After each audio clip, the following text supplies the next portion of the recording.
যুগ্ম আহ্বায়ক মৈত্রী স্বপন ভাই উপস্থিত আছেন ৫ নং চাওড়া ইউনিয়নের সাবেক চেয়ারম্যান অ্যাডভোকেট মহসিন হাওলাদার, উপস্থিত আছেন ৭ নং ওয়ার্ডের সাবেক মেম্বার রুহুল আমিন হাওলাদার, উপস্থিত আছেন ৭ নং ওয়ার্ডের বর্তমান মেম্বার ফকির শিকদার সহ এই ৭ নং ওয়ার্ডের মা বোনেরা ও আমার মুরব্বী, আমার বাবা সমতুল্য চাচারা, সকলের প্রতি আমার আন্তরিক সালাম। আসসালামু আলাইকুম।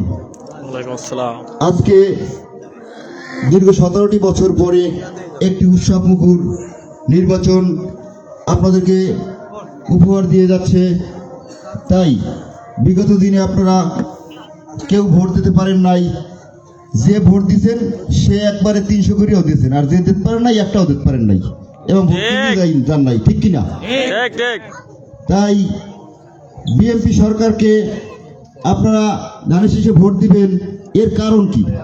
কারণ তো আপনাদের জানতে হইবে।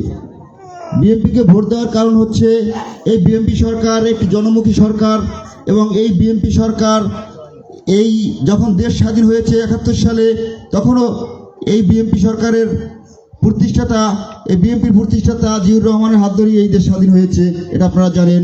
এবং 1990 সালে যে এরশাদ বিরোধী স্বৈর শাসনের হাত থেকে এই দেশনেত্রী বেগম খালেদা জিয়ার হাত ধরে স্বৈরাচার মুক্ত হয়েছে, এবং 24-এ এসে এই ফ্যাসিবাদ সরকার পতন হয়েছে, তাও এই বিএনপি সরকারের হাত ধরেই হয়েছে, তাই নাকি?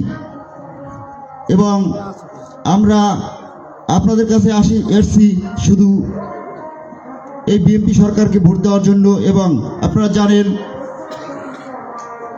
12 তারিখে এই বিএনপি সরকার গঠন করবে, দেশনায়ক জনাব তারেক রহমান সরকার প্রধান হবে, এতে কিন্তু কোনো যদি কিন্তু নাই ইনশাল্লাহ। আপনারা ইতিপূর্বে দেখেছেন না, খবর পত্রিকা দেখেন না, বিএনপি সরকার গঠন করবে কিনা? তাহলে আপনারা কেন পিছিয়ে থাকবেন? আপনারা কেন পিছিয়ে থাকবেন? আজকে আপনারা জানেন এই আমতলী উপজেলায় একটি জামাতের বলেন বা চরমনাইয়ের বলেন কোনো একটি নেতা পান? আপনারা একটা বিপদে পড়লে এই 5 তারিখের পরে আপনারা আপনাদের এই হিন্দু সম্প্রদায়ের ভাইদেরকে আমরা যে সহযোগিতা করছি, যে আমরা নিজেরা তার কাছে কাছে যাইয়া তারপর জিজ্ঞেস করছি কোনো আপদ বিপদ আছে কিনা, করছি না ভাইরা? তাইলে আপনারা এইরকম কোনো দলের নেতারা আইয়ে জিজ্ঞেস করছে, আপনাদের পাশে দাঁড়াইছে? আপনারা বিপদে পড়লে আপনাদের পাশে এখনো যে দাঁড়ানোর মতো কেউ আছে? একটা লোক যাইয়া যে থানায় একটা সুপারিশ করবে, এইরকম কোনো নেতা আছে?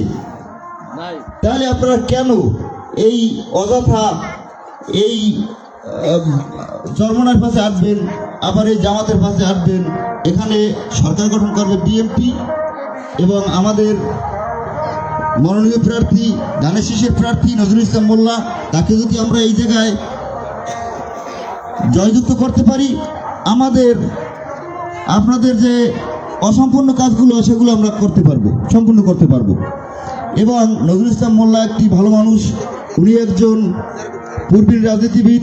ওনার ইউনিয়নে, ধলিয়া ইউনিয়নে উনি বারবার চেয়ারম্যান হয়েছেন, উনি 3 টাইম চেয়ারম্যানিত্ব করেছেন, এবং ওনার এলাকায় আপনি যাই দেখবেন, ওনার এলাকায় কোনো দুর্নীতিবাজ, কোনো সন্ত্রাস এগুলো নাই, এবং কোনো চোর গুন্ড বদমাইশ এগুলো নাই। আর উনি এগুলো পছন্দও করেন না। উনি গুন্ডামির রাজনীতি, উনি এই দুঃশাসনের রাজনীতি এগুলো উনি পছন্দ করেন না। ওনার সাথে আপনারা কথা বলতে গেলে আপনারা নিজেরা যাই কথা বলতে পারবেন, কোনো ভাইয়া মিডিয়ার দরকার নাই। উনি একজন ভালো মানুষ, এই হিসাবে ওনাকে ভোট দিবেন এবং ধানের শীষে ভোট দিবেন, এই আশা ব্যক্ত করে আমি আমার সংক্ষিপ্ত বক্তব্য এখানে শেষ করছি। আসসালামু আলাইকুম।